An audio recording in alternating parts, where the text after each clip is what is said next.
Bonjour tout le monde et bienvenue dans le 7e épisode du Made in Québec podcast. Mon nom est Antoine Meunier et puis ça me fait plaisir aujourd'hui de recevoir un invité qui me tient vraiment à cœur de recevoir et puis c'est quelqu'un qui a un parcours vraiment incroyable. Vous voulez être inspiré, vous avez besoin d'inspiration dans ces temps difficiles.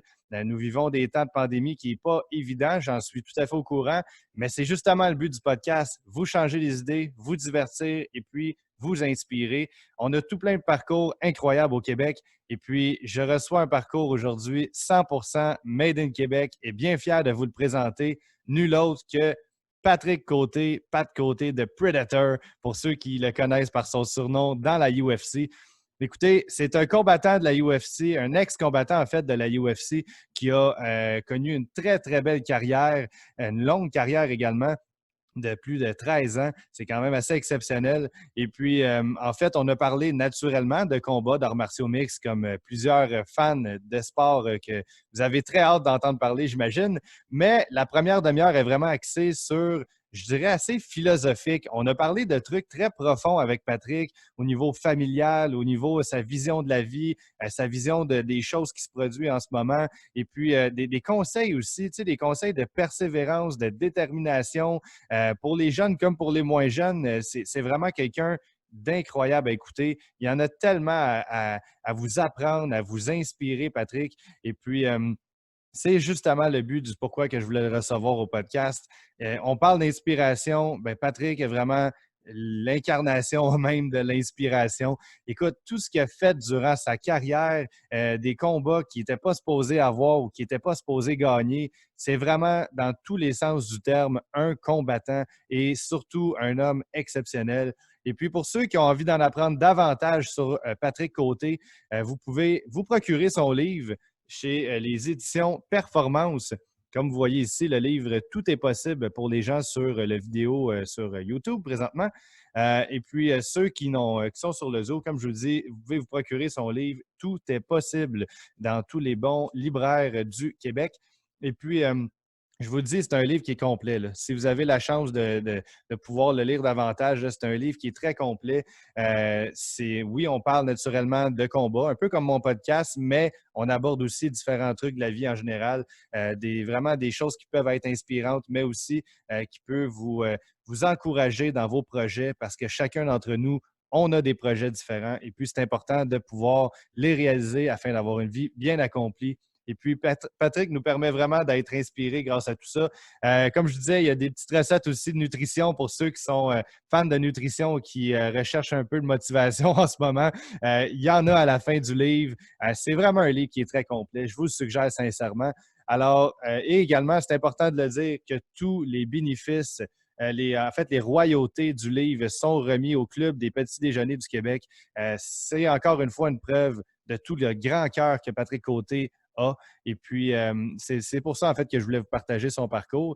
Également, dans le podcast, c'est sûr qu'on a abordé différents sujets. Patrick s'est livré comme je l'ai rarement vu. C'est quelqu'un d'authentique, c'est quelqu'un de franc. C'est quelqu'un qui m'a dit avant le podcast, écoute Antoine, on veut parler de n'importe quel sujet. Je te donne carte blanche, n'hésite pas. Et puis, je n'ai pas voulu trop rentrer dans le crunchy, mais sincèrement, on a appris des choses extrêmement surprenantes sur la carrière de Patrick, des révélations aussi qui sont touchantes parfois. Vraiment, c'est un podcast que j'ai adoré faire. Et puis, je vous le dis, vous allez triper. Gens vous aimez la UFC ou non, vous allez triper, je vous le garantis. Écoutez ça, ça mérite vraiment la peine d'être écouté. Et puis, je m'excuse pour les gens au niveau audio. Là, j'apprends, comme je vous disais, sur le tas au niveau audio. J'avais un micro. J'ai jamais eu de micro, en fait, auparavant. Et puis, il y a eu des petits problèmes au niveau technique, là. Le son est un peu écho parfois. Mais écoutez, le contenu demeure excellent, là, intéressant, certainement. Donc, ça vaut la peine d'être écouté. Et puis, on s'améliore tranquillement, pas vite, dans le Made in Québec podcast. Et puis, je vous souhaite une excellente écoute pour ce 7e épisode du Made in Québec podcast en compagnie de Patrick de Predator Côté.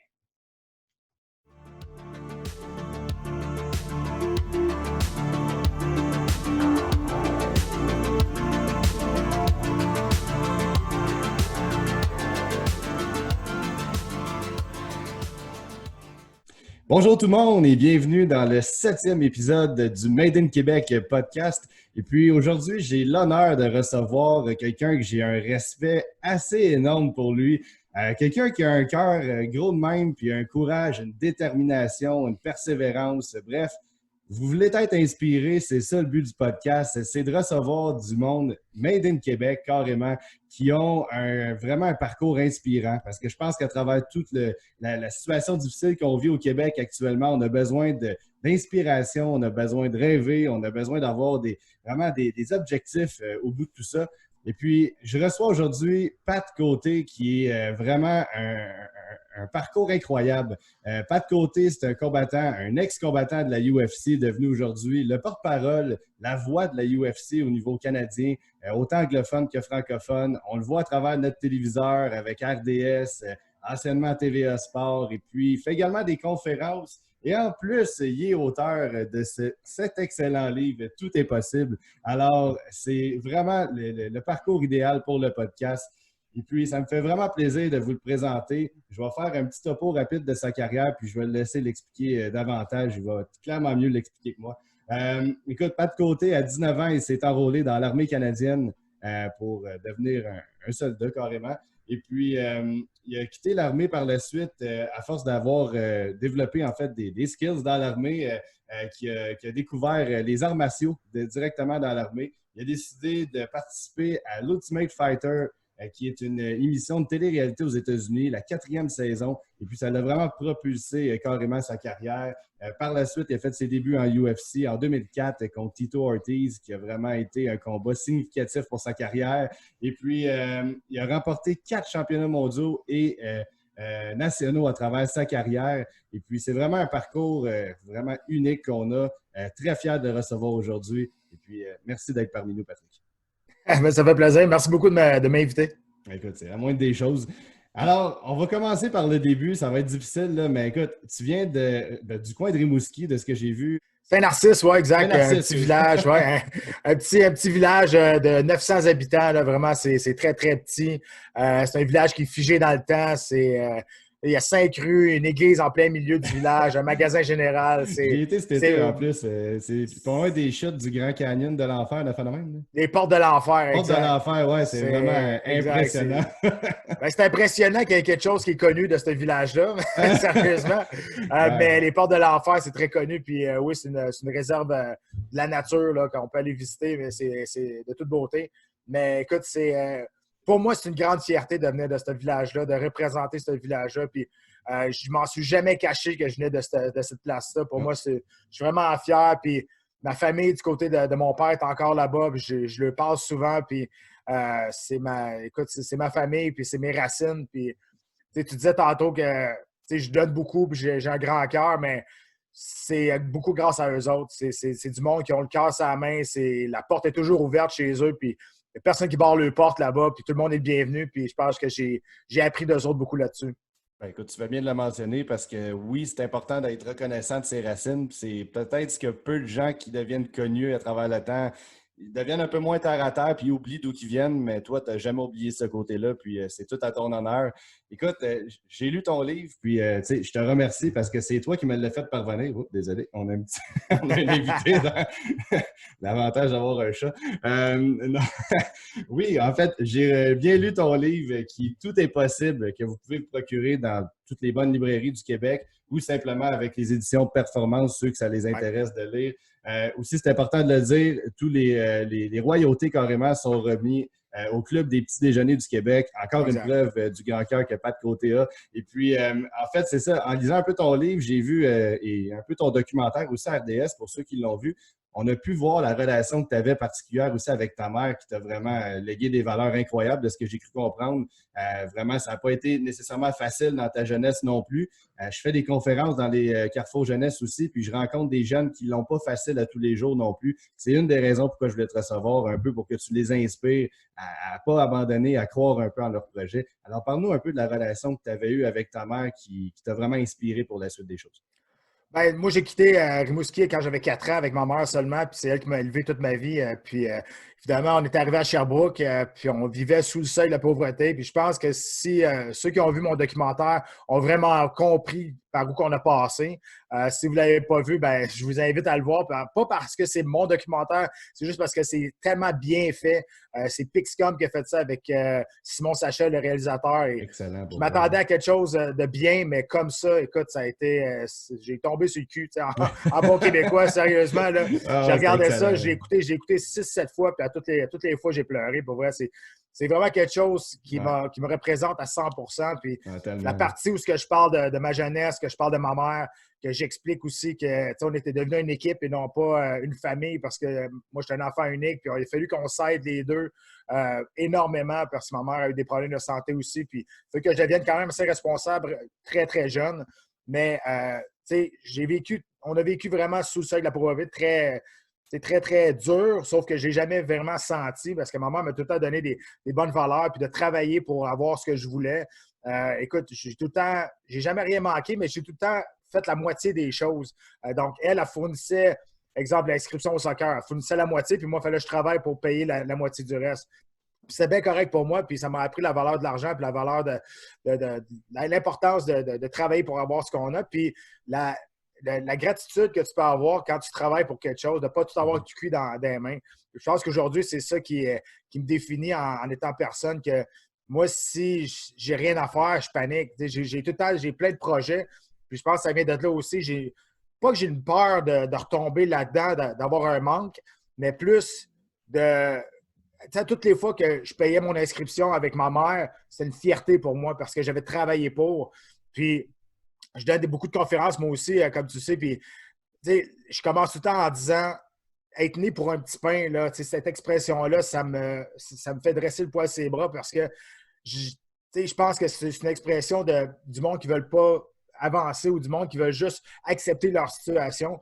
Moi, je ne l'ai pas accepté. Nous, on ne l'a pas accepté, ma mère et moi. Puis, on n'a jamais dit qu'on était né pour un petit pain. Je venais d'un petit village de même pas 1000 habitants. C'est facile de dire que je ne mérite pas d'avoir les plus belles choses au monde parce que je suis né dans une place où c'est presque impossible de sortir. Ben, moi, je donne l'exemple que c'est possible, puis que j'ai travaillé fort, pas plus qu'un autre. Je veux dire, bon, qui dit, j'ai travaillé fort, très fort. Je ne me compare pas à avoir travaillé plus fort qu'un autre. J'ai travaillé pour ce que j'ai aujourd'hui, et c'est pour ça que je suis super fier et que je n'ai pas peur de montrer ce que j'ai aujourd'hui. Il y en a qui vont dire peut-être que c'est de la vantardise, peut-être que je veux montrer ce que j'ai. Je ne le montre pas de cette façon-là. J'essaie d'en faire profiter avec le plus de monde possible, avec mes amis autour de moi, parce que je suis fier de ce que j'ai fait. Mais je pense que c'est ça aussi. Il faut, à un moment donné, à réaliser que tu travailles pour qu'est-ce que tu as aujourd'hui. Puis, c'est pas personne d'autre qui va te donner ça tout cul dans les mains. Puis aujourd'hui, on a bien de la misère à se donner du crédit pour ce qu'on a accompli. Puis on dit tout le temps merci à plein de monde, à part de se remercier nous-mêmes. C'est dur, ce discours-là, parce qu'on a de l'air, on passe pour un égoïste. Sauf que c'est important d'être égoïste dans la vie. C'est important d'être fier de ce qu'on a accompli, puis de se donner une tape dans le dos, puis de dire hey, sérieusement, là, c'est bon, c'est moi qui l'ai fait. Et je vais donner un exemple dans mes conférences. Je dis tout le temps l'exemple de les statuts Facebook. Quand ça va bien, tu dis merci la vie. Tu sais, pourquoi? Exact. Tu donnes le crédit à quelqu'un d'autre, à quelque chose qui est complètement abstrait. À la place de prendre ta photo, tu es sur la plage, à la place de dire merci la vie, ben non, j'ai travaillé fort pour être là. C'est moi qui ai travaillé, c'est moi qui ai dépensé de l'argent pour aller là, puis c'est de ma faute que je suis là. Au contraire, quand ça va pas bien, tu vas dire qu'est-ce que j'ai fait pour mériter ça. Tu vois, là, c'est plus de la faute de la vie, c'est rendu de ta faute, ça va pas bien. Fait que c'est ça que j'essaie d'expliquer aussi dans mes conférences, qu'à un moment donné, il faut que tu te regardes et que tu te félicites toi-même et que tu sois fier de ce que tu as accompli. Exactement, c'est tellement bien dit. Écoute, Patrick, on travaille pour la même agence PPS Canada qu'on salue également pour tout ce qui est conférences. Si vous avez des projets, faire un petit plug, là, profitez-en pour les appeler. Il y en a besoin pour vos futurs projets. Et puis, non, c'est ça en fait. Tes conférences, j'ai pas eu la chance d'en voir une. J'espère pouvoir prochainement.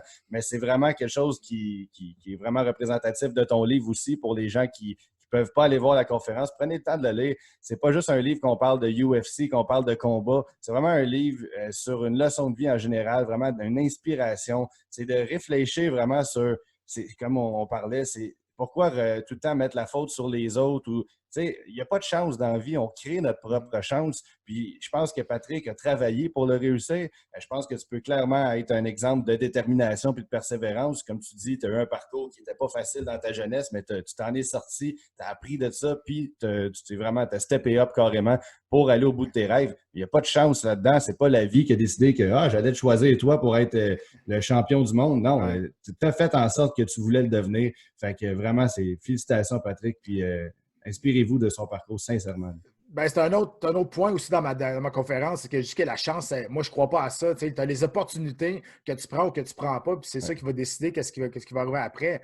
Il y en a qui sont bien, puis ils ne sortent pas de leur zone de confort, puis rendus à 80 ans, ils sont assis, puis ils vont dire j'aurais donc dû. Moi, j'aime mieux dire j'aurais donc pas dû, au moins je sais qu'est-ce qui arrive. Puis, écoute, le livre, tu parles, c'est un livre que j'ai sorti en 2016. C'est pas une biographie. J'avais 36 ans dans ce temps-là. Je n'avais pas la prétention d'écrire une biographie à 36 ans. Il me reste encore bien des choses à vivre. Sauf que c'est un livre sur la motivation et la résilience. Ce qui me colle à la peau, vraiment, ce mot-là, résilience, parce que tu parlais de mon parcours de jeunesse. Ça n'a pas été facile, mais on a tout le temps réussi à s'en sortir. Bien, ça m'a beaucoup aidé, ça, quand j'ai eu des difficultés dans ma carrière professionnelle à l'UFC. J'ai eu une carrière en montagne russe, mais j'ai tout le temps été capable de revenir au sommet, justement à cause de l'expérience que j'ai eue quand j'étais un petit peu plus jeune. Exactement. Tu apprends aussi de tout ça à travers le temps. On vit tous des épreuves, mais c'est ce qui fait en sorte, dans tous les gens qu'on côtoie, en fait, qui réussissent des exploits carrément exceptionnels, bien, tous ces gens-là ont traversé des embûches, puis c'est ça qui a forgé vraiment leur caractère pour la suite. Puis tu es encore une fois un exemple de tout ça. Écoute, je veux qu'on parle un peu de ce qui t'a mené à devenir, à t'enrôler en fait dans l'armée. C'était quoi ta mentalité à cette époque-là? Je ne sais pas si tu te souviens comment Pat Côté était à 19 ans quand il a décidé que, regarde, c'est là que je m'enrôle. Oui, bien, 100%. Écoute, moi, j'ai tout le temps été un sportif, puis j'ai tout le temps joué dans l'élite. Je jouais pour l'équipe du Québec au soccer. J'ai été invité à l'équipe nationale aussi, au junior, quand je jouais au soccer. J'ai jamais joué au hockey, mais j'ai joué au soccer beaucoup, beaucoup. Puis, à un moment donné, rendu. Puis, tu sais, j'étais bon à l'école. Au secondaire, j'étais vraiment bon. Sauf quand je t'arrive au cégep, c'est pas pareil. Hein? Il y a moins de monde qui te surveille. Ils disent, OK, dans 15 jours, il faut que tu me remettes une dissertation de 12 pages. Je dis, ben ouais, tu me laisses à moi-même. C'est sûr que ça n'arrivera pas. Je n'étais pas un grand fan de l'école, mais je n'étais pas mauvais au secondaire parce que c'était de la logique. Moi, j'écoutais, puis c'était correct pour moi. Mais là, c'est sûr, rendu à 17, 18, 19 ans, je commençais à sortir, commençais à travailler dans les bars. On était 3 cousins qui travaillaient dans un bar ultra populaire à Sherbrooke. Puis, écoute, ça a été 3 années extraordinaires. J'ai pas fait... Un peu de party, ouais, beaucoup de party. Tu sais, j'ai travaillé là 3 ans, j'ai pas fait une scène. Oh boy, OK. Ça a vraiment... on a eu vraiment, vraiment du fun. Puis à un moment donné, à 19 ans, ben, je cherchais un peu quoi faire. Puis, moi, je voulais quelque chose qui bouge, je voulais voyager. Puis, peut-être inconsciemment, il y avait un de mes cousins qui avait déjà été dans l'armée. Mon parrain avait déjà été dans l'armée également. Donc, peut-être inconsciemment, ça m'était rentré dans la tête, mais je cherchais quoi faire. Puis, j'ai décidé de m'enrôler dans l'infanterie. Le premier métier vraiment dans l'armée, c'est soldat de terre. Donc, exact. Tu n'as pas besoin de grosses études pour rentrer en infanterie. Ouais. Sauf que je suis rentré en infanterie à 19 ans. Puis, écoute, ça m'a amené à une expérience de vie assez unique, mémorable, que j'étais allé chercher, puis je me suis servi toute ma carrière, toute ma vie, dans le fond. J'ai servi en Bosnie en 2002. Ça m'a amené à avoir une autre vision des choses, de l'appréciation de ce que j'ai chez moi. Puis, tu vois, je suis sorti en 2004, justement, pour essayer de faire carrière en arts martiaux mixtes. J'ai lancé un 25 cents des heures. Tantôt, je te disais, quand tu te sors de ta zone de confort, c'est là que des fois, tu vas voir ton plein potentiel. Ben, moi, c'est ça qui est arrivé. J'ai pris une grosse chance. Mais je me suis dit, regarde, ça passe, ça casse, j'étais plus bien où ce que j'étais et je ne pouvais pas accepter de faire 20 ans dans l'armée si je n'étais pas bien. Donc, en 2004, j'ai décidé de vraiment lancer 25 cents des heures. J'ai brisé mon contrat puis tenter de faire une carrière là-dedans. Puis on sait que dans ce temps-là, en 2004, c'était pas comme aujourd'hui. C'était pas aussi populaire. Même GSP ne l'était pas. Exact. Puis, tu sais, je veux dire, ça n'a pas bien marché au début. J'ai perdu mes 4 premiers combats au UFC avant de gagner mon premier. Fait que ça a été extrêmement difficile, mon début de carrière.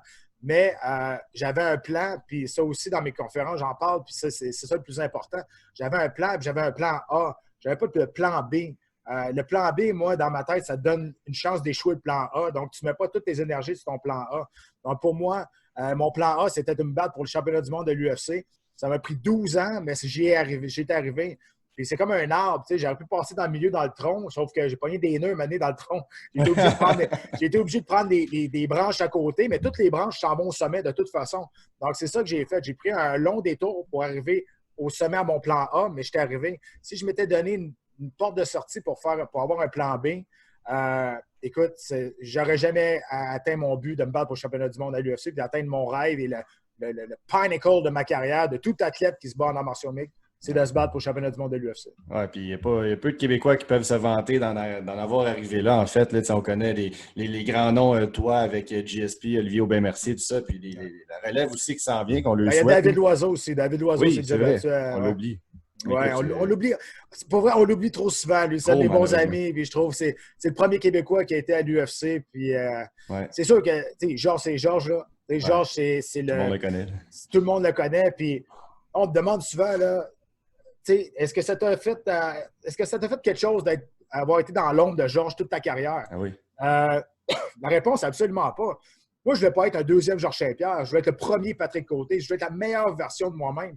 Puis c'est ça qui est arrivé. Donc, pour moi, Georges, c'est un ami. C'est le meilleur athlète que j'ai jamais côtoyé de ma vie. C'est le meilleur combattant que j'ai vu de toute ma vie. Pour moi, c'est le meilleur, the greatest ever. Et je suis fier de le connaître. Je suis fier de m'avoir entraîné avec. Il m'a amené à un autre niveau dans ma carrière professionnelle. Pas seulement en m'entraînant, mais ça a été un exemple à suivre. Je pense que c'est un exemple de parcours à suivre comme un athlète assez incroyable si tu veux montrer à tes jeunes quoi faire pour être un bon athlète, un gentleman. Mais est-ce que ça m'a dérangé d'être dans son ombre? Absolument pas. Moi, je voulais être la meilleure version de moi-même. Je voulais être le premier Patrick Côté, puis ça, je l'ai réussi. Écoute, merci pour la question, Pat. Ça paraît que tu es dans les médias parce que c'était une de mes questions. Mais encore mieux dit, vraiment, merci beaucoup. Mais non, sincèrement, c'est bien que tu en parles parce que, tu sais, ma génération, moi j'ai 27, puis tu sais, les gens de ma génération ont connu vraiment, tu sais, tes débuts, tu sais, 2004, je sais, j'étais en 6e année, je ne vais pas te vieillir, là, mais... Je sais quel âge que j'ai, que t'as beau. C'est correct. Mais tu sais, je me rappelle de tes débuts quand même, clairement. David Loiseau, c'était peut-être un peu, tu sais... plus vieux un peu dans mon esprit. Puis on suivait un peu moins aussi la UFC au Québec à cette époque-là. Mais tu sais, pour moi, tu sais, c'est une des raisons pour lesquelles ceux qui me connaissent savent que je fais un peu de portrait aussi dessin. Puis j'avais fait le tien aussi en 2016. Puis tu sais, c'est ce qui nous a mis un peu en contact. Mais en fait, quand j'ai décidé de le faire, c'est parce que pour moi, tu étais mon inspiration. Tu sais, c'est plus toi que j'ai suivi ta carrière, sans rien enlever à GSP, parce que c'est une légende, on va s'entendre là-dessus. Mais sincèrement, moi, j'ai jamais été attirant vers les parcours parfaits. Ce que j'aimais de toi, justement, c'est que tu arrivais dans le ring, le meilleur, on parle de Anderson Silva ou quoi que ce soit, ça ne te fait pas peur. Tu vas y aller, tu vas foncer, tu vas, quitte à te faire casser un tibia, tu vas continuer pareil sur une jambe. Puis c'est ça que je trouvais inspirant pour n'importe qui regardait ça, disait, ce gars-là, peut-être pas le meilleur des talents, mais il est capable d'aller jusqu'à un championnat du monde parce qu'il a le cœur gros de même puis qu'il n'arrêtera jamais. Fait que, tu sais, c'est un peu un parcours, tu sais, comme un peu à la Brendan Gallagher au hockey, qu'on dit, tu sais, le gars, il a clairement pas les meilleures mains du monde, mais il score 30 buts pareil, tu sais. C'était un peu... La comparaison est boiteuse, mais ça te ressemble. Non, écoute, moi, je me compare tout le temps à Steve Bégin. Okay. Steve Bégin, qui est un bon ami à moi, tu sais, un grinder, un gars qui a du cœur, puis qui n'a pas le plus grand talent, mais il a joué dans la Ligue nationale de hockey pareil. Puis j'ai tout le temps dit, je n'étais pas un bon combattant. J'avais des skills, je me suis développé avec le temps. Mais j'étais loin d'être un très, très bon combattant. J'étais loin d'avoir le calibre au niveau, je parle juste talent, de battre au championnat du monde. Mais des fois, le talent, c'est pas tout. Tu parlais tantôt que c'était inspirant de me voir combattre. La raison pour ça, c'est que j'ai jamais eu peur d'échouer. Puis j'encourage le monde à échouer parce que ça veut dire que tu vas t'améliorer puis tu vas essayer d'avancer à place de faire du surplace. Ouais. Comment tu fais pour t'améliorer si tu échoues jamais? Si tu ne sais pas c'est quoi tes faiblesses? Donc, pour moi, j'y allais all-in, puis je m'arrangeais pour être le plus près possible, mentalement et physiquement. Puis ce soir-là, si ça ne marche pas, ben l'autre en avant de moi, il est meilleur que toi. Puis that's it, c'était sa soirée, c'était pas la mienne. C'est sûr que ça fait mal perdre, mais à un moment donné, c'est soit que... Ça, c'est une phrase que je peux dire aujourd'hui qui me fâche moins. Mais quand tu es un athlète actif, cette phrase-là, tu ne veux pas l'entendre parce que c'est vraiment frustrant, mais c'est la réalité. C'est soit que tu gagnes ou tu apprends. C'est vraiment une phrase que tu ne veux pas entendre quand tu perds, mais c'est la réalité. Mais si tu n'apprends pas, ben c'est de ta faute. Je veux dire, à un moment donné, moi, j'encourage à échouer. J'encourage à je veux pas que le monde se plante, c'est pas ça que je dis. Mais je dis que si tu n'as pas peur d'échouer, c'est que tu vas essayer des choses puis que tu vas arrêter de te mettre un frein. Puis que ça ne veut pas dire que tu vas échouer. Mais si tu échoues, au moins, tu vas savoir sur quoi travailler puis tu vas devenir une meilleure personne ou tu vas développer des meilleurs skills. Puis moi, je pense que c'est ça qui a l'idée ma carrière aussi. Je n'ai pas eu peur de faire des choix ou de me sortir de ma zone de confort encore une fois. Puis Puis je pense que c'est pour ça que le monde, tu sais, j'ai dit à la fin de mon documentaire, j'ai dit, tu sais, je veux pas rien enlever au monde qui se sont battus pour le championnat du monde, qui avait plus de skills que moi, qui sont peut-être plus spectaculaires. Mais je pense que le monde se sont raccrochés beaucoup plus à moi dans ce sport-là parce que j'ai montré que si tu peux, tu veux. Si tu veux, tu peux, excuse. Ça veut dire que moi, je me suis battu avec mon cœur et non pas avec mon talent, puis ça m'a amené à mon combat de championnat du monde pareil. Donc, ça veut dire que, écoute, comme qui est sur la pochette de mon livre, tout est possible. Et pour moi, ça, c'était. J'ai trouvé tout de suite ce titre-là, puis je me suis dit, regarde, c'est ça. C'est ça. Tu vas lire ça, puis tu vas finir de lire ce livre-là, tu vas dire, ce gars-là, il a réussi. Ça veut dire que moi, je suis capable aussi. C'est exactement. Ben, c'est pour ça qu'on se rejoint. On a connecté peut-être là-dessus aussi, parce que moi, quand tu m'as envoyé ton livre, sur le coup, j'ai regardé, puis j'ai fait. Je pensais que c'était une biographie vraiment qui parlerait de ta carrière, la UFC, que oui, c'est clair qu'on en parle un peu dans le livre, mais c'est une partie de toi, une grosse partie de toi. Mais ça reste que quand j'ai vu la couverture, je me suis dit, attends un peu, ça fait longtemps que je cherchais un livre inspirant. Puis là, ben, je pense que je viens de le trouver là, parce que c'est un livre qui vraiment inspire n'importe qui dans n'importe quelle sphère. Et pour ceux que ça intéresse, il y a même des petites recettes à la fin. Là. Fait que c'est un livre culinaire aussi. Là. On voulait rendre ça accessible à tout le monde. On voulait pas se prendre au sérieux, mais le message est sérieux quand même. Puis c'est ma façon de penser. Puis ça ne veut pas dire que c'est la meilleure façon de penser. Tu n'es pas obligé de penser comme moi, mais au bout de la ligne, ça se peut que si tu penses différemment, on arrive à la même place. Ouais. Puis, 5 plus 5, ça fait 10. Puis 6 plus 4, ça fait 10 aussi. Mais les deux, c'est pas la même façon d'arriver au sommet, mais tu arrives quand même à la même place. Fait que, tu vas lire ça, il y a peut-être des points qui ne vont pas te rejoindre, mais il y en a peut-être qui vont te rejoindre là-dessus. Puis, moi, c'est ma façon de penser, puis c'est la manière que je me suis rendu, que j'ai toujours retourné au sommet, je veux dire. Donc, ça veut dire que les embûches, je les ai eues, puis j'ai appris de ça. Puis après ça, ben, j'ai réussi à bien m'entourer. Puis j'ai surtout contrôlé ce que j'étais capable de contrôler sans me faire trop, sans m'en faire trop avec ce que je ne pouvais pas contrôler. Puis à un moment donné, quand j'ai compris ça, ben, ça a été bien plus. Ça a été vraiment plus facile à vivre. Ben écoute, c'est vrai, t'as tellement bien dit ça, je ne peux pas le résumer autrement, là, mais tu sais, ça me fait penser aussi, quand tu parlais d'avoir la peur d'échouer ou de ne pas avoir peur d'échouer, en fait, quand tu rentres dans le ring, dans ton cas, tu sais, c'est un peu, ça fait partie du cheminement, qu'on le veuille ou non. Puis moi, le meilleur conseil que j'avais eu, c'était mon grand-père qui, tu sais, on le salue, il est encore vivant, il a 90 ans aujourd'hui, mais tu sais, c'est quelqu'un qui n'a vécu d'autres avant, puis il m'avait dit, tu sais, quand j'ai voulu me lancer à mon propre compte, j'avais un peu peur, mais lui aussi, j'ai été entrepreneur, puis il m'a dit, tu sais, le meilleur conseil que je vais te donner, monte les barreaux de l'échelle un à la fois, parce que si tu essaies d'en monter 3-4 d'une shot, quand tu vas te planter, tu vas arriver vite en haut, mais quand tu vas te planter, ça va faire mal en chien. Fait que si tu montes un barreau à la fois, tu as bien moins de chances de te planter, puis tu vas apprendre tout au long de ce parcours-là. Puis c'est tellement, tu sais, on dit une parole de vieux sage, puis ça m'a resté dans la tête. Je me dis, c'est tellement vrai, tu sais, on a tellement peur d'échouer, surtout dans la génération qu'on vit aujourd'hui. Les apparences sont importantes. Il ne faut pas que notre voisin voit qu'on est dans le trouble ou quoi que ce soit. Les réseaux sociaux, on veut tout le temps avoir de l'air, tu sais, je réussis tellement bien. C'est important de le dire quand ça va mal aussi. Puis, tu sais, c'est pas un échec. C'est juste une façon d'avancer puis d'apprendre de tout ça. Là. Exact. Puis je pense qu'on a tellement peur de ce que le monde va penser de nous autres aussi. Ah, tellement. Puis tu parlais des réseaux sociaux, des choses comme ça. On essaie tellement de plaire à du monde qui nous aime pas, à la place de profiter du monde qui nous aime déjà. Moi, j'ai décidé à un moment donné d'arrêter de m'en faire avec des commentaires sur les réseaux sociaux, avec du monde qui ne m'aime pas. Je vais prendre soin de ceux qui m'aiment parce qu'ils sont déjà là. Parce que si j'en prends pas soin, j'essaie de me faire aimer par du monde qui ne m'aime pas, que je connais pas, puis que, anyway, ça ne changera rien dans ma vie, bien, je vais perdre ceux qui m'aiment déjà parce que je ne m'en suis pas pris soin. Donc, à un moment donné, il ne faut pas que tu te perdes là-dedans non plus. Puis c'est facile de se perdre là-dedans quand tu deviens un petit peu plus populaire, puis tu lis des choses, mais c'est pas juste une question d'être populaire, c'est une question de la vie de tous les jours. Le monde a tellement peur de ce que le monde va dire d'eux autres. En même temps, ça ne change rien dans ta vie. Là. Je veux dire que le voisin trouve que tu as les cheveux longs ou que tu as l'air pouilleux, mais si tout est bien avec toi-même, c'est pour ça que je te dis d'être égoïste des fois, dans la vie, c'est important. Parce que si tu n'es pas bien avec toi-même, tu ne peux pas être bien avec personne d'autre. Tu ne peux pas être un père et un mari à 100%, donner le meilleur de moi-même si je ne suis pas bien avec ma propre personne. Donc, il faut que tu t'occupes de toi en premier. Puis après ça, ce que le monde pense de toi, ça te passe du pied par-dessus la tête. C'est tellement bien dit. Tu sais, c'est ça qu'on oublie souvent, comme tu dis, de focusser sur les gens qui ne nous aiment pas. C'est normal, on le fait tout le temps. Même moi, quand que je mets mes publications photographiques sur ma page, puis tu sais, j'ai du monde qui, je dirais, j'ai 99% qui a des bons commentaires, mais une personne qui t'écrit et qui te dit Hey, t'as pas de talent, mon enfant de 2 ans n'aurait pris des meilleurs que moi, que toi.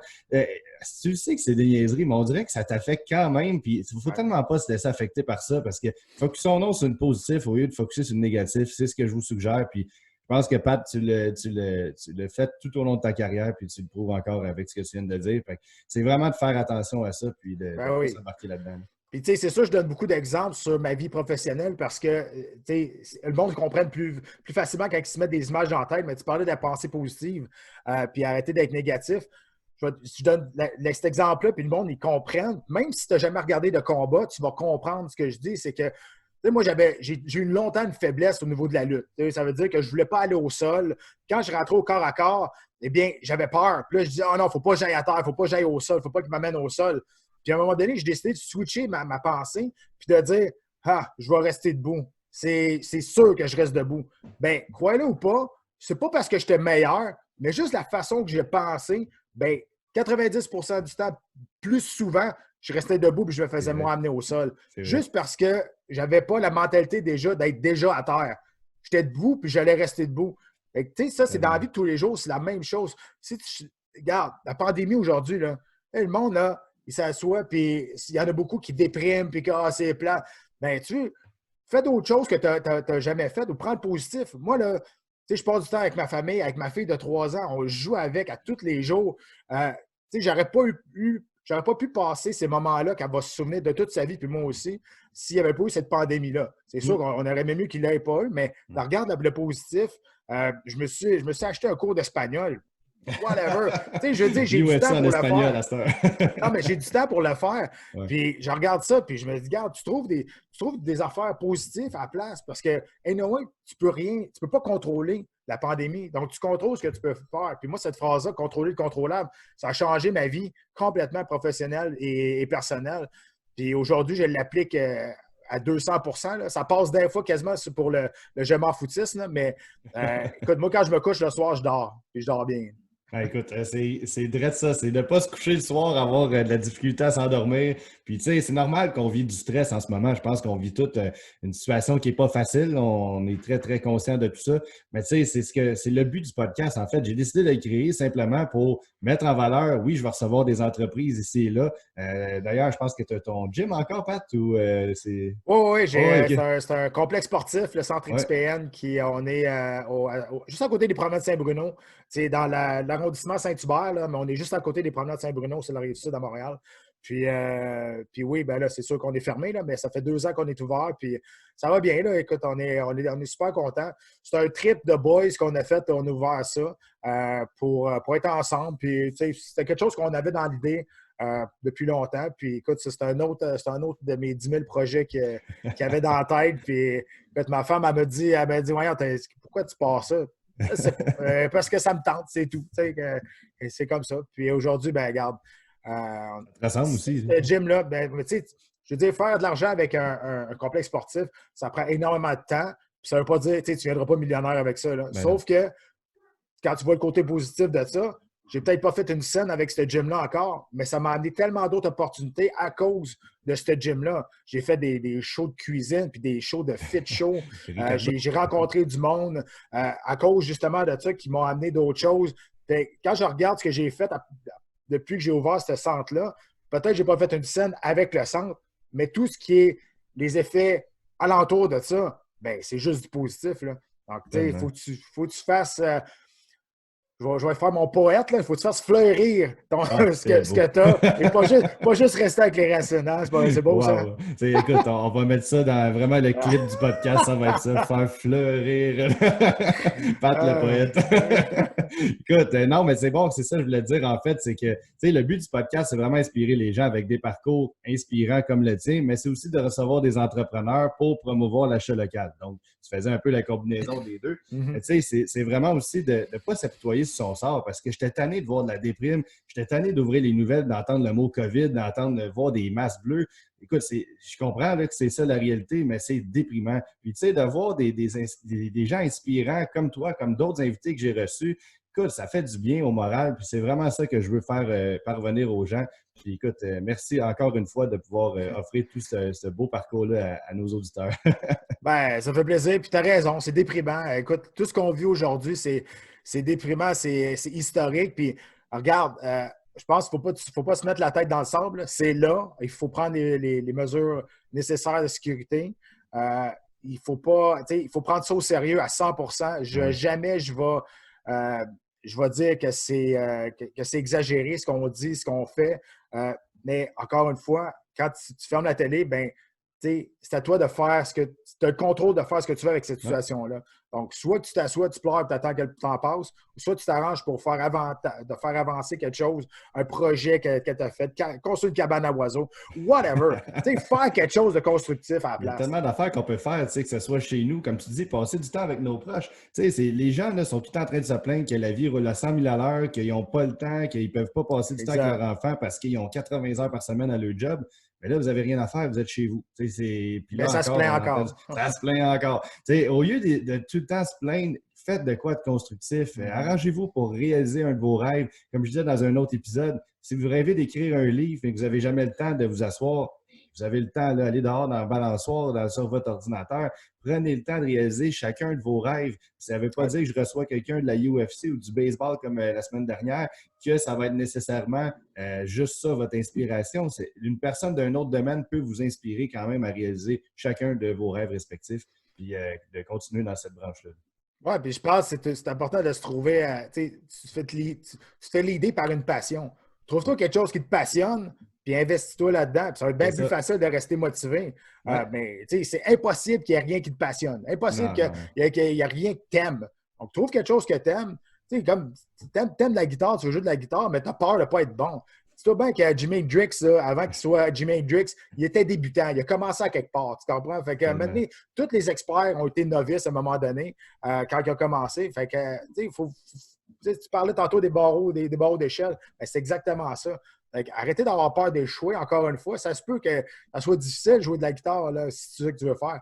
Mais si tu veux le faire, c'est ça ta passion, ben vas-y, lance-toi là-dedans à 100%. C'est tellement vrai. Puis, tu sais, c'est justement les jeunes que j'ai dans mes conférences avec les Carrefour Jeunesse. C'est des jeunes qui, moi, quand j'ai approché les Carrefour Jeunesse, on m'avait dit exactement ça. Les jeunes n'ont pas de passion, ils n'ont pas de but dans la vie, puis ils n'ont pas de motivation. Essaye de leur en donner un. J'ai dit, moi, je ne suis pas là pour leur créer un but. Je ne suis pas là pour leur dire, soyez photographe ou soyez combattant UFC. C'est à eux de leur créer leur propre but. Ce que je leur dis, c'est simple, c'est que vous avez des passions. Chacun en a. J'ai jamais vu une personne dans la vie qui n'a pas une passion. C'est sûr et certain. Ça, l'affaire, c'est peut-être une question de confiance aussi. C'est peut-être, tu ne te fais pas assez confiance, tu as peur d'échouer, tu as peur d'être poche dans ce que tu fais. Fait que tu le fais pas. Mais c'est quoi tu as à perdre au pire? Fais-le pour toi, fais-le pas pour les autres. Fais en sorte que ça te rende heureux. Si ça te rend heureux de jouer de la guitare, même si ça fausse, ça te rend heureux, oui ou non, ben fais-le. Tu sais, c'est de réaliser chacun, comme je disais, nos objectifs, c'est tout. Puis je pense que, comme tu dis, on a toute une passion rendue là. Ben, 100%. Puis, tu sais, c'est une question de confiance, mais encore une fois, la confiance, ça va avec si tu es bien avec toi-même. Tu sais, si tu le fais pour toi-même ou tu le fais pour les autres. Tu sais, si tu fais quelque chose pour les autres, c'est pas ta passion. Exactement. Ben, écoute, c'est ce qui met fin à la chronique Persévérance, motivation et philosophie du Made in Québec podcast. Merci énormément. On va revenir dans le crunchy du sport un peu plus parce que sincèrement, je vais me faire lancer des rushs par tous les gens qui m'ont dit Yes, tu reçois pas de côté, poser telle question. Je vais te lancer des questions du public. Fait que s'ils sont pas bonnes, ben, ils sont pas de moi. Non, mais j'en ai une de mon meilleur ami, fait qu'elle n'a pas le choix d'être bonne. Il m'a demandé en fait, est-ce qu'il y a certaines relations que tu as en ce moment avec d'autres combattants actuels québécois dans la UFC? On pense à soit Ali Aubin-Mercier ou Marc-André Barriault ou Charles Jourdain. Est-ce que tu as encore certaines relations? Ils te demandent-tu des conseils parfois? C'est quoi que tu entretiens avec eux? Oui, bien écoute, Charles Jourdain a joint les rangs de mon équipe, finalement. Présentement, s'entraîne avec Brazilian Top Team, avec Fabio. Donc, je le voyais énormément, je le voyais souvent. Marc-André Barriault venait souvent au centre XPN s'entraîner avec nous. Il demandait beaucoup de conseils à Marc-André parce que perdu ses 3 premiers combats à l'UFC, puis son parcours est un petit peu comme le Sans mien. moitié, ouais. Exact. Puis encore une fois, puis c'est pas pour manquer de respect à Marc-André, puis j'ai déjà dit en pleine face, Marc-André, c'est pas le plus grand talent, mais si tu te fies à ce que moi j'ai vécu, écoute, si tu as confiance en tes moyens puis tu veux y aller, ben des fois, c'est juste un petit déclic. Puis moi, ben, quand j'ai eu ma première victoire à l'UFC, je suis parti sur une séquence de 5 puis j'ai un combat de championnat du monde. Fait que des fois, c'est juste un petit déclic. Peut Puis s'inspirer sur toi Olivier, facile. Là. ben facilement. Puis, je dis pas que si tu me poses des questions, je vais t'aider, c'est sûr. Mais je n'irai jamais te chercher par la main. Puis, si tu viens me voir et tu fais pitié ou tu veux faire pitié, ça ne marchera pas. Ce n'est pas dans ma personnalité, moi, de prendre quelqu'un par pitié, mais je vais te dire la vérité à 100%. Puis je pense que c'est ça, les amis. Je pense que c'est ça. Tu sais, du monde qui tient à toi, ils vont te dire la vérité en pleine face, puis ils ne vont pas te faire croire quelque chose qui n'est pas vrai. C'est bien plus constructif. C'est ça. Puis si ça passe, ça passe. Si ça passe pas, ben on n'était peut-être pas si amis que ça, dans le fond. Parce que si je te dis la vérité, ça veut dire que je veux le meilleur pour toi, je veux du bien. Olivier, on se parle par message, on se croise souvent. Olivier, je l'aime bien, là, c'est un des gars les plus drôles que je connais. Vraiment, ouais. son surnom, le Canadian Gangster, il va bien avec sa moustache. C'est un personnage en soi-même. Exact. Écoute, merci de répondre à la question. J'ai une deuxième question. Je vais mettre ça là parce qu'on m'entendra moins bien. Deux petites secondes, désolé pour l'effet sonore. La deuxième question du public, quels sont les 3 arts martiaux les plus efficaces pour avoir du succès en UFC? Ben moi, j'ai tout fait à l'envers. Quand j'ai fait ça, j'ai commencé par la boxe, après ça, le jiu-jitsu brésilien, j'ai fini par la lutte. Je te dirais, toutes les fois que quelqu'un me demande par quoi je devrais commencer, par de la lutte. C'est la lutte. Vraiment, aujourd'hui, on voit que la lutte domine. Il y a beaucoup de lutteurs qui sont champions de l'UFC. Il y a beaucoup de lutteurs qui sont champions d'autres organisations. Vraiment ça. Il faut avoir une bonne base de lutte. Le combat commence debout. Je ne dis pas que c'est facile à apprendre à boxer, mais je dirais que c'est plus accessible à tout le monde apprendre à boxer qu'à être bon en lutte rapidement. Et si tu veux te développer au niveau du jeu au sol, good, c'est super bon. Il t'en faut du jeu au sol. Il faut que tu sois capable de l'amener au sol aussi. Donc, pour moi, la lutte, c'est la première chose que tu devrais focusser si tu veux te lancer dans les arts martiaux mixtes. Excellente réponse, encore une fois. Autre question du public, mais celle-là est un peu mixée avec la mienne parce que je me demandais déjà. J'ai reçu Mark Griffin, ton collègue d'RDS au niveau du baseball la semaine dernière. J'ai posé la même question, puis je n'ai pas le choix de te la poser. C'est tellement similaire. Les deux, vous êtes des anciens athlètes qui sont devenus dans les médias, dans leur sport respectif par la suite. On sait qu'en tant qu'athlète, souvent, les médias, c'est pas nécessairement bien vu. Il y en a qui ça tape un peu ses nerfs après un combat, surtout de te faire mettre un micro d'en face, puis qu'est-ce que tu penses de ta défaite? Ça fait mal un peu, tu n'as pas le goût de t'exprimer là-dessus. Et les médias peuvent être perçus, peuvent être redoutés un petit peu. Et puis, toi, tu as fait le switch par la suite au niveau des médias. Est-ce que tu as vu vraiment que les combattants, est-ce qu'ils t'ont perçu d'une certaine façon? Est-ce que ça t'a aidé plutôt à avoir une certaine confiance plus rapidement? Ou au contraire, il y en a qui sont un peu réticents de donner des confidences parce qu'ils disent « Ah, il a switché l'autre bord dans l'ennemi. » Non, écoute, moi, j'étais déjà dans les médias quand je combattais. Donc, je faisais les deux déjà. Donc, j'ai vu les deux côtés. Et non, écoute, je pense que là, j'ai fait une série d'entrevues pour TSN puis aussi Canada avec Georges Saint-Pierre, avec Cyril Gann, Francis Ngannou. Tout ça est sur la page Facebook de l'UFC Canada. Puis non, et je pense que j'ai une manière d'approche différente des médias qui n'ont jamais vécu c'est quoi être dans un octogone. Je comprends c'est quoi la réalité, je comprends c'est quoi la dureté, le sacrifice à faire en entraînement. Et aussi, je pense que quand je décris les combats à RDS, ça paraît que j'étais un fan de ce sport-là aussi, mais l'œil intérieur que un bon journaliste ne pourra pas voir, ne pourra pas faire sentir comme moi je vais le décrire parce que je l'ai vécu. Je sais quand le gars est en dessous, ça peut être long 5 minutes. Même si c'est juste 5 minutes, ça peut paraître de 15 minutes. Il y a des situations que j'ai tout vécu, ces situations-là. Puis en même temps d'avoir été combattant et commentateur, avoir été commentateur, je suis devenu un meilleur combattant à cause de ça. Parce que je voyais tellement de situations, j'ai tellement décrit des combats pendant que j'étais encore actif comme athlète. Ça m'a donné plus de connaissances pour devenir un meilleur combattant. Et ça, je suis sûr à 100%. Et aujourd'hui, écoute, je pense que je peux approcher n'importe qui est dans ce sport-là puis qui vont s'ouvrir à moi. Je pense que j'ai une façon d'approcher les combattants qui sont différents d'un journaliste normal. Ils se sentent en confiance envers moi parce que je pense que j'ai été, tu parlais tantôt, je pense que j'ai tout le temps donné tout ce que je pouvais. J'ai livré mon cœur dans ce sport-là. Le monde sait c'est quoi mon parcours. J'ai tout le temps été vrai avec tout le monde. Moi, je peux aller m'entraîner n'importe où dans le monde. Je suis sûr et certain qu'ils vont m'ouvrir leur porte. Je ne suis pas en beef avec personne. Vraiment, avec personne. Ben, peut-être avec Jake Ellenberger, mais ça, c'est différent. Mais ça date de très longtemps. Mais à part ça, sérieusement, puis je l'ai fait. J'ai fait le tour du monde pour m'entraîner. Puis tout le monde, toutes les fois, j'arrivais, puis il était content de me voir. Puis ça, pour moi, je suis fier de ça, d'avoir développé une relation avec tout le monde. Puis je me suis déjà battu avec du monde qui était très proche de moi, Scott Smith. Mais à un moment donné, c'est de la business. C'est 15 minutes de business. Puis après ça, ben, tu t'en vas prendre une bière avec ton adversaire, puis gang ou père, it is what it is. Puis aujourd'hui, c'est encore ça. Puis non, mais pour finir, pour répondre à ta question, je pense que, sérieusement, à cause de l'approche que j'ai, à cause du vécu que j'ai dans ce sport-là, j'ai aucune difficulté à parler aux combattants aujourd'hui. Ben écoute, c'est une excellente réponse. Tu as très bien répondu, vraiment très clairement.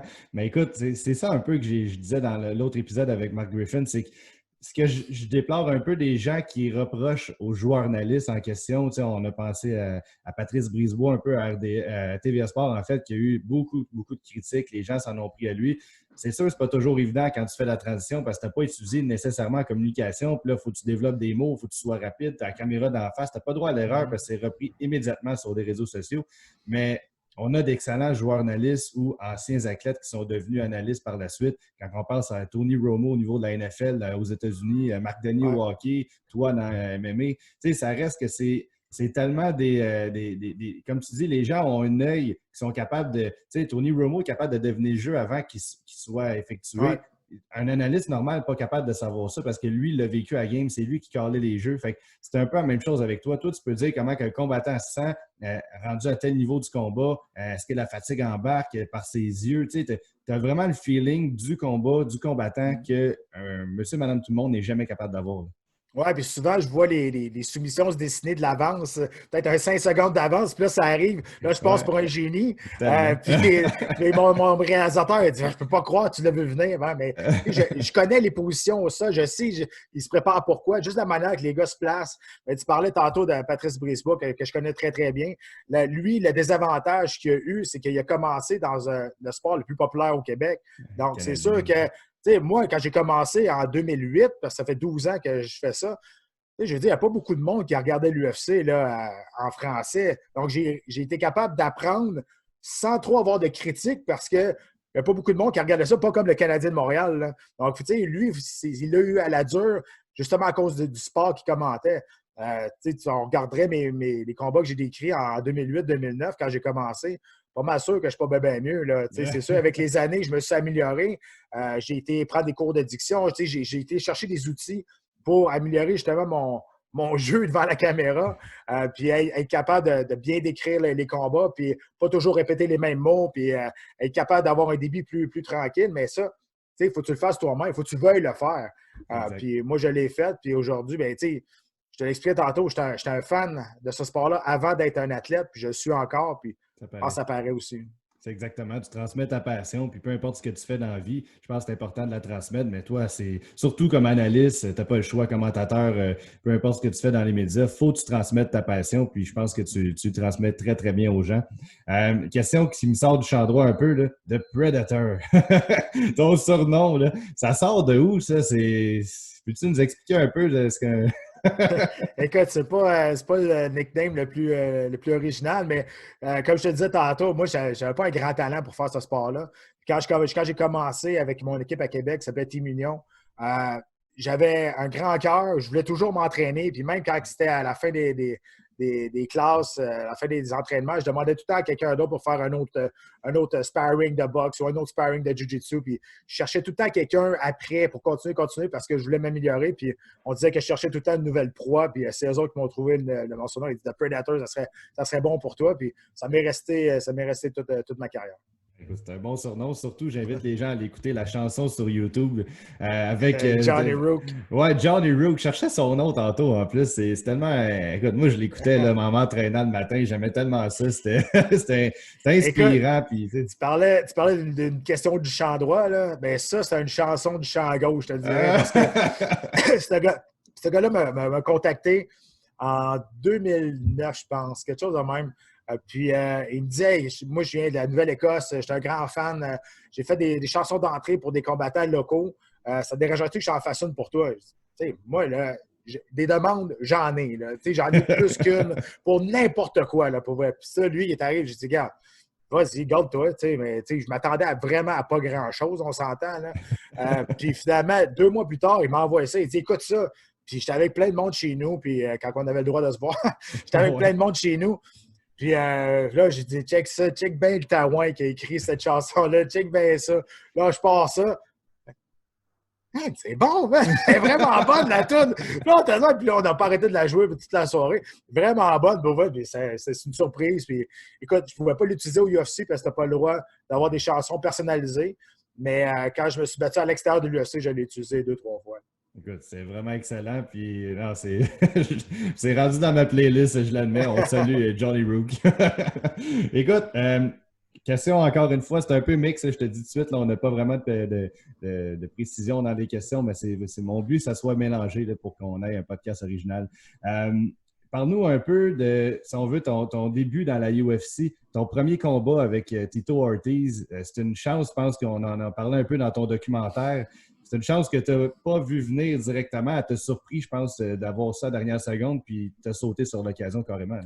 Exactement. C'est pas une chance, c'est une opportunité qu'on m'a donnée. Une opportunité, effectivement. Exact. Puis, on se parle aujourd'hui parce que j'ai pris cette décision-là. Il n'y a personne qui m'a forcé à prendre cette décision-là. Puis, dans ce temps-là, Tito Ortiz, en 2004, c'était encore le poster boy de l'UFC. Moi, c'était mon premier combat à l'UFC. Je me battais pour le premier combat en sous-carte.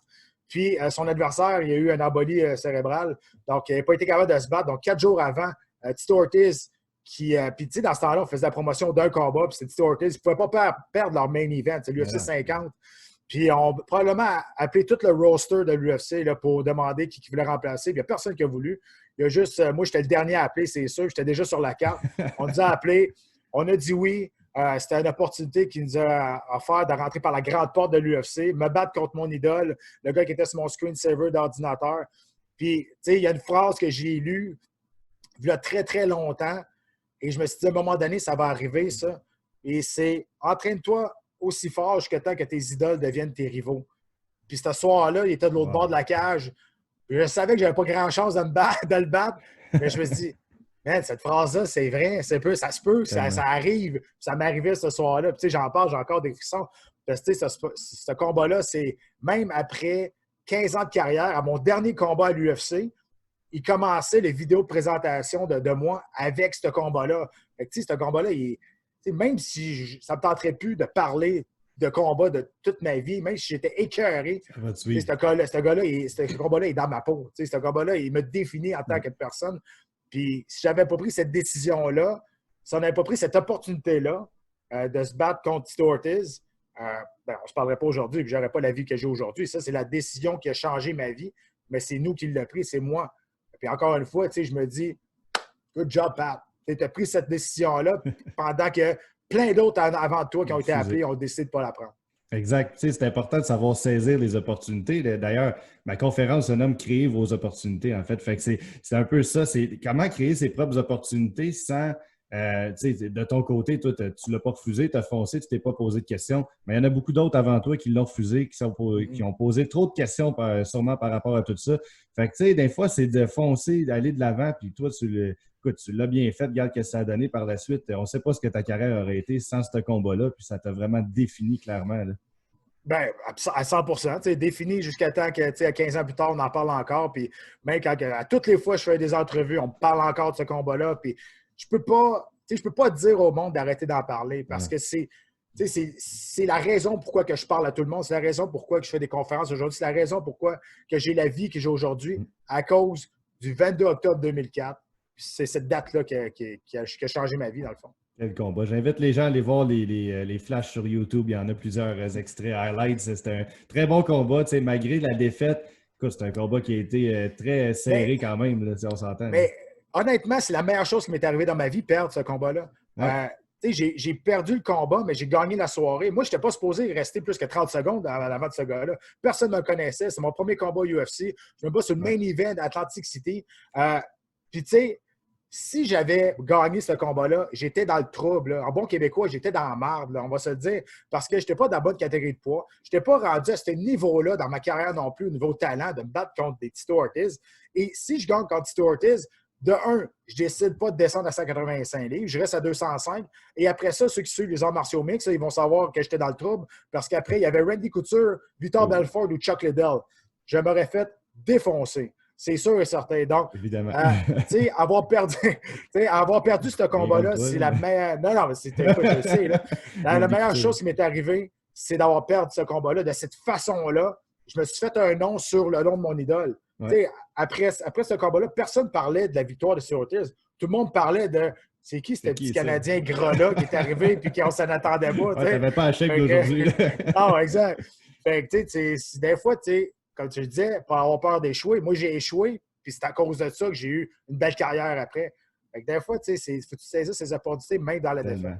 Eh bien dit. Écoute, on va faire une rafale de questions dans le dernier segment qui reste. Ta pire blessure que tu as subie en carrière, est-ce que c'est dans ton combat contre Anderson Silva qui a été très difficile de ce que je crois? Ben oui, j'ai eu beaucoup de blessures dans ma carrière. Je pense que je me suis opéré 11 fois, là, surtout dans les genoux. Sauf que pour plusieurs raisons, cette blessure-là, à cause c'est arrivé au combat de championnat du monde. C'est la malchance au pire moment. À cause que j'ai été hors service pendant 1 an et demi. Et quand je suis revenu, ça a été difficile de reprendre le rythme. J'ai perdu 2 combats, on m'a sacré dehors. Je suis revenu à l'UFC en 2012 pendant. Mais, aujourd'hui, je peux dire, il y en a qui vont dire, ouais, mais as-tu des regrets? J'ai pas de regrets. C'est tout ce que je dis aujourd'hui. Je dis, moi, là, je me suis blessé, c'est correct. Mais ce que j'ai fait, c'est que je me suis battu pour le championnat du monde de l'UFC. Puis il y a du monde qui a bien plus de talent que moi dans cette organisation-là qui n'auront jamais cette opportunité-là. Fait que, moi, là, dans mon CV, l'UFC 90, 25 octobre 2008, je me suis battu pour le championnat du monde. Puis ça, il n'y a personne qui peut me l'enlever. Ah, ça, tu as tout à fait bien dit. Écoute, c'est ancré avec toi pour tout le temps. Puis, tu sais, d'avoir combattu Anderson Silva, qui, on s'entend, c'est une légende malgré tous les à côté qu'on connaît aujourd'hui. Ça reste quand même, peu de gens peuvent savoir vanter de l'avoir combattu, puis d'avoir passé proche quand même. Mais si c'était pas de ta blessure, le combat aurait fini différemment, j'en suis certain. Écoute, je ne dis pas que je suis en train de le gagner, mais je n'étais certainement pas en train de le perdre non plus. Non, tu étais en bonne posture, puis je pense que dans son regard, on le voyait, il avait l'air craintif, puis c'est arrivé par la suite. Ouais. Qu'est-ce que tu penses d'ailleurs de tout ça? On s'entend que Georges a vraiment milité dans la fin de sa carrière, encore aujourd'hui, pour que le sport soit plus clean, soit plus, je pourrais dire, moins de dopage carrément, là, parce qu'on est tanné de tout ça. Est-ce que tu penses que ça s'en va vers la bonne voie? Est-ce que tu penses que ça a donné quelque chose, tout le combat de Georges, ou malheureusement, c'est encore trop présent comme des John Jones qui apprendront jamais de leurs erreurs? Ouais, je ne vais pas partir sur le cas de John Jones parce que ma mère m'a toujours dit que c'était pas de bonne chose à dire, dis rien. Mais écoute, le sport, les tricheurs, il va toujours en avoir. S'il y en a qui trichent aux Olympiques, dis-toi que dans un sport comme ça, il va toujours en avoir. Le sport est beaucoup mieux. On a trouvé des tricheurs en dedans des grandes vedettes. Donc ça, pour moi, ça, c'est une victoire parce qu'on n'a pas choisi les personnes qu'on allait tester. On a testé tout le monde, puis il y a des grandes vedettes qui se sont fait prendre. En même temps, est-ce qu'on était surpris? Non. Je sais que, moi, Tito Ortiz, Anderson Silva, je sais, là, quand je me suis battu avec, il était sur le jus. Là. Puis, on savait d'avance aussi. Est-ce que moi, j'ai toujours été propre toute ma carrière? Non. Mais en début de carrière, je te dirais à partir de 2007, 2007-2008, j'ai été clean jusqu'à la fin de ma carrière.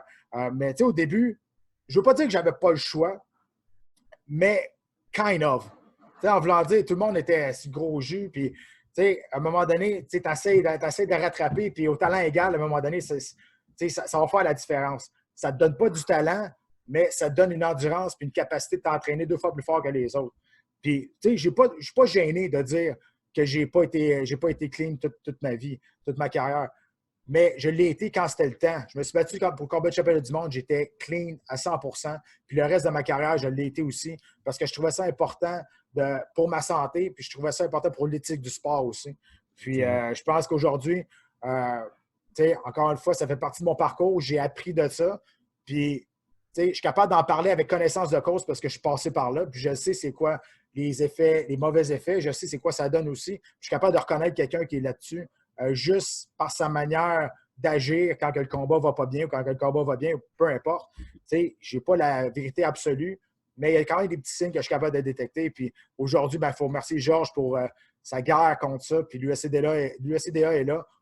C'est beaucoup mieux qu'avant. C'est pas parfait, mais c'est beaucoup mieux qu'avant. Effectivement. Écoute, merci de ta franchise, en fait, Pat, parce que je pense que c'est important de le dire aujourd'hui que c'est quand même moins tabou. On en parle un peu plus. Il y a beaucoup de gens, dont justement Éric Gagné, qu'on a parlé dans un autre podcast, qui malheureusement, il a fait certaines erreurs, mais il en a appris puis il en a parlé. Mais toi, qu'est-ce qui t'a, je pourrais dire, si tu me permets une question que je n'avais pas décrite, mais qui me vient en tête, qu'est-ce qui a pu, au départ, t'influencer? Est-ce que c'est parce que les autres en prenaient? Est-ce que c'est quelqu'un qui t'a approché sans nommer de nom pour te mettre dans le trouble? Là? Mais qu'est-ce qui a fait que tu as dit, regarde, là, je vais essayer de certains produits? Écoute, si tu veux en faire, tu vas en faire. C'est pas difficile à trouver. Là. Tu t'en fais offrir toutes les semaines, il n'y a pas de problème. Il y a quelqu'un. C'est pas difficile à trouver. Puis moi, j'étais en début de carrière, 26 ans. Je cherchais à. Puis en plus, là, je courais après ma première victoire à l'UFC. Puis là, je savais que. Je regardais les gars, je disais, donc, ça se peut pas. Là, moi, j'étais un petit gros, moi, quand j'ai commencé, là, quasiment. Là, on m'appelait le Canadian Bacon. On s'entend. Là. Il disait que j'étais bon, mais j'étais gras. Fait que, au moins, on m'appelait le Canadian Bacon pour ça. Mais maintenant, au talent égal, je regarde ça. Je dis, comment ils font? Comment pour être comme ça? T'sais? Puis finalement, je me suis laissé embarquer là-dedans. Mais maintenant, ça ne faisait pas partie de mes valeurs, ça ne faisait pas partie de ce que je voulais être comme un athlète, comme un modèle, si je pouvais l'être pour quelques-uns. Puis c'est pour cette raison-là vraiment que j'ai décidé de ne pas embarquer dans le bain plus longtemps que ça. Puis écoute, c'est ça la raison. Est-ce que tu as déjà eu peur? Est-ce que, on a entendu parler, moi j'ai lu le livre d'Éric aussi là-dessus, Éric Gagné, qui parlait vraiment qu'à un moment donné, il s'est levé un matin, puis là, les effets secondaires avaient embarqué, puis là, il commençait la misère à se lever de son lit, tomber dans la douche, ou je ne vais pas rentrer dans les détails un peu dégueulasses, mais le sang coulait de son nez. Est-ce que toi, tu as eu un certain moment que tu as dit, OK, là, j'ai vraiment la chienne, j'arrête ça, puis on passe à d'autres choses? Non, je pense qu'Éric a pris des affaires pas mal plus fortes que moi. Non, mais tu sais, je parle pas nécessairement de lui, mais d'autres gens qui ont eu des effets secondaires. Non, moi, j'ai arrêté par conscience. OK. Et pas parce que j'ai eu peur de rien. Bon, OK. C'est parfait. Mais merci beaucoup encore une fois de ta franchise. C'est vraiment apprécié. Pour toi, vraiment, on parlait de blessures un peu. Est-ce qu'aujourd'hui, tu considères que tu es en bonne santé physique? Ça reste un sport qui est très difficile sur le corps humain. Est-ce que tu te lèves le matin, justement, puis tu n'as pas de misère à prendre ta fille dans tes bras? Ou, est-ce que tu es quand même en bonne shape aujourd'hui, Patrick Côté, ou il y a des séquelles qui ont resté? Mon corps est magané, c'est sûr. Là, j'ai des genoux d'un gars de 70 ans. Mais je suis capable de prendre ma fille, il n'y a pas de problème. Là, ça me prend peut-être 10 minutes à me partir le matin. Le plus important, le corps, ça ne me dérange pas. Le plus important, c'était ma tête. J'ai pris ma retraite spécialement justement pour ça, parce que dans mes 2 derniers combats, je me suis fait frapper plus fort que dans mes 15 dernières années parce que les coups, je ne les voyais plus venir parce qu'à un moment donné, tu vieillis, tu ralentis. Puis moi, je ne me suis jamais fait knocker out cold. Je n'ai jamais reçu un coup de poing puis j'étais en convulsion ou à terre. Puis quand ma fille est née, pour moi, ces images-là, je ne voulais jamais qu'elle voie ça. Puis quand elle va avoir 7-8 ans, elle va retourner voir sur le net. Les images restent. Puis elle ne verra jamais ces images-là. Pour moi, c'était super, super important. Puis 1 an après ma retraite, j'ai fait des tests pendant 6 mois de temps avec un neurologue, justement pour voir si j'avais des séquelles, des choses comme ça. On a fait beaucoup, beaucoup de tests pendant des gros tests. Vraiment, je sortais de là, j'étais brûlé mort mentalement. Puis finalement, tout est beau. Puis on va faire ça tous les 3 ans pour justement regarder si c'est correct. Puis moi, j'ai fait ce test-là. Puis lui, il m'a dit il y a 3 d'athlètes de sport de combat ou sport de contact, même des footballs, qui vont voir après s'ils ont des séquelles. C'est pas beaucoup. Le monde a peur de savoir ça. Mais moi, je me suis dit, si j'ai quelque chose à faire, moi, quand ma fille va faire ses devoirs, je vais l'aider. Je vais être là, elle, pour elle, surtout mentalement, physiquement, whatever. On s'arrangera autrement, mais mentalement, ça ne se guérit pas. Fait que, la tête, ça ne se guérit pas. Fait que pour moi, c'est ça le plus important. Puis quand j'ai pris ma retraite, ça a été un gros. Ça a été une grosse partie de ma décision. Mais ce que je suis le plus fier, c'est que je suis sorti sur mes propres termes. Pas parce que j'ai eu une blessure, pas parce que je n'étais plus capable de compétitionner, pas parce qu'on m'a sacré dehors, parce que ça ne me tentait plus. Puis je suis parti en paix avec ça. Mais écoute, c'est vraiment bien. Puis tu parles un peu de. Excuse-moi, tu viens de glisser un mot sur ton dernier combat. Le moment venu de ta retraite, je pense que c'était important pour toi de faire ça à ce moment-là précisément. Je me souviens, j'étais à la cage avec ma copine, puis j'ai dit non, j'avais le feeling. Tu ne l'avais pas annoncé, on l'a su live devant tout le monde à la cage, puis un gros dans la cage. Mais on l'a vu, mais on avait un feeling quand même que ça s'en venait, mais ça reste qu'il y avait un peu de déception. Toi, est-ce que c'était clair dans ta tête qu'à ce moment-là, en 2017, contre Thiago Alves, que c'était ton dernier combat que ça s'est terminé là? Oui, j'avais pris la décision 1 mois et demi avant et personne ne le savait. Même ma femme ne le savait pas. Personne ne le savait. Oh. Je voulais vivre ces moments-là tout seul. Je voulais vivre ma dernière marche vers l'octogone tout seul. Je voulais que personne partage ces moments-là avec moi. Je voulais être égoïste dans cette situation-là parce que, aujourd'hui, j'ai pris ma retraite, puis je me dis, est-ce que je vais m'ennuyer toute ma vie, là? C'est pas le sport. C'est tout ce qui est alentour. Voyager avec mon équipe, même la coupe de poids, le fight week, la marche vers l'octogone, la dernière fois que Bruce Buffer va dire mon nom, la dernière fois que je vais entendre la porte fermée de l'octogone, tout ça, c'est des choses qui vont toujours me manquer. Fait que je me suis dit, la dernière fois que je vais vivre ça, c'est pas vrai que quelqu'un va partager ces moments-là avec moi. Ça va être moi le seul qui va savoir que c'est la dernière fois que je vais vivre ça. Puis ça m'a donné, je pense, une paix intérieure vraiment avec cette décision-là. Puis tout le monde a compris ce cheminement-là quand je leur ai expliqué. Puis même ma femme a dit, Garde, tu as vraiment bien fait ça. Puis aujourd'hui, tu me demandes est-ce que je m'ennuie de mon sport? Absolument pas. J'envie personne qui se bat dans un octogone aujourd'hui. J'ai fait le tour de ce sport-là, puis je suis parti sur mes propres termes. Puis c'est bien correct demain. C'est correct. Aujourd'hui, tu es quand même dans l'univers de la UFC avec tes descriptions de combat, tes analyses. Puis, ça reste que tu peux au moins continuer de côtoyer ton sport en tout temps. Puis, c'est la bonne chose. C'est ce qui te permet aussi de connecter avec ta passion, encore une fois. Oui, exact. C'est ça. Ça reste une passion. Exactement. Écoute, en terminant, Patrick, j'ai une petite question rapide, plus au niveau… en fait, il m'en reste une au niveau de la UFC, puis une petite en terminant. C'est quoi vraiment, tu pourrais dire, le moment le plus, pas marquant, mais le combat le plus difficile que tu as eu de ta carrière, pas au niveau blessure, là, vraiment là, que tu dis, lui, j'ai rushé. Ça peut être une victoire comme une défaite. C'est quoi vraiment ton combat que tu vas te rappeler comme étant le plus tough de ta carrière? C'est pas un combat qui est extra spectaculaire, mais c'est mon combat à l'UFC 86 face à Ricardo Almeida, parce que c'était un style. Ma dernière défaite avant ce combat-là, c'était comme un combattant qui était exactement pareil, un spécialiste au sol. Puis c'est le combat qui était pour moi mentalement, qui était le plus dur moi je peux dire ça, à garder mes émotions comme il faut. J'étais extrêmement nerveux. Je n'ai pas été nerveux beaucoup dans ma carrière, mais celui-là, je l'étais. Puis je savais qu'une victoire, ça me donnait un combat de championnat du monde ensuite face à Anderson Silva. Puis c'est un combat que j'ai gagné par décision partagée. Puis c'est à partir de ce combat-là, je pense que le monde a vu que j'avais amélioré mon jeu d'ensemble. C'est pas le combat le plus spectaculaire, mais pour moi, c'est la victoire que je suis le plus fier dans ma carrière. Bien, c'est très bien dit.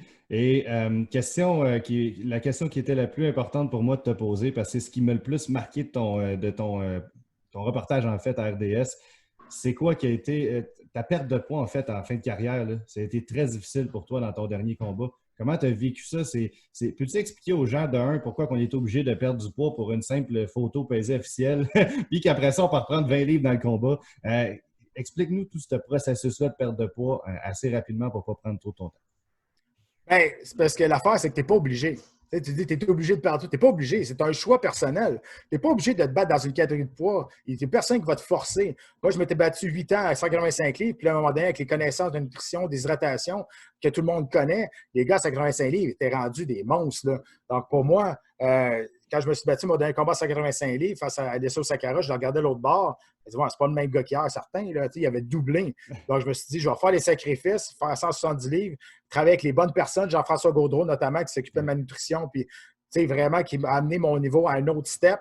Puis, j'ai réussi à prolonger ma carrière de 4-5 ans à cause de cette courbe de poids-là. C'est un sacrifice que j'étais prêt à faire. Mais c'est long à expliquer, là, ce processus-là, mais c'est de la science. Puis il faut que tu travailles avec du monde qui connaisse ça parce que c'est extrêmement dangereux. Si quelqu'un me demande est-ce que je devrais faire ça? Absolument pas. Je conseille personne de déshydrater de 20 livres. Là. Absolument pas. Mais moi, ça faisait partie de ma job. Il fallait que je le fasse. Puis je me suis arrangé pour être avec du monde qui savait quoi faire, puis rendre ça le plus sécuritairement possible, même si c'est extrêmement dangereux. Ça doit être extrêmement difficile. Justement, comme tu l'as dit, de déshydrater de 20 livres, là, j'imagine pas comment on se sent durant ce moment-là. Ça doit être quelque chose d'assez unique. C'est de l'inconfort. L'inconfort. Écoute, je vais te laisser là-dessus, Pat. Puis je veux juste en terminant, est-ce que tu as un mot à dire à tous les jeunes qui nous écoutent, qui rêvent de faire de réaliser en fait leur objectif qui est peut-être assez irréaliste pour eux, mais est-ce que toi, tu as quelque chose que tu peux leur dire qui pourrait les inspirer en fait à réaliser leur rêve? Ben oui, écoute, moi, je me suis planté, j'ai échoué beaucoup, beaucoup de fois, mais j'ai jamais perdu le but que je voulais atteindre. J'ai gardé surtout l'esprit ouvert. J'ai écouté beaucoup de monde dans ma vie et l'important, c'est d'avoir un bon entourage qui veut le bien pour toi et non pas juste avoir la lumière sur eux autres. Et, tu sais, c'est important de connaître nos forces puis vraiment de les exploiter. Puis de connaître nos faiblesses aussi, puis d'être capable de reconnaître qu'on est peut-être moins bon à quelque part, d'aller chercher quelqu'un qui peut t'amener à un autre niveau. L'entourage, c'est ce qui va t'amener le plus loin dans ma vie, ce qui m'a amené le plus loin dans ma vie, parce que je dis tout le temps que j'étais tout seul à me battre dans l'octogone, mais si je n'ai pas de partenaire d'entraînement ni de coach, je n'aurais jamais été capable de me battre. Fait que pour moi, ce sport-là, c'est un sport d'équipe. C'est drôle à dire parce que j'étais tout seul, un contre un dans l'octogone, mais je ne pouvais pas devenir bon en me battant, en frappant sur un sac de sable dans mon sous-sol. Donc, tu trouves une passion, tu trouves du monde qui veulent t'aider avec cette passion-là. Puis surtout, n'aie pas peur de te planter parce que ça fait partie du processus. Écoute, c'est encore une fois des paroles de sage. Merci énormément, Pat Côté, d'avoir été avec nous. Écoute, c'est ce qui m'a fait à l'épisode numéro 7 du Made in Québec podcast.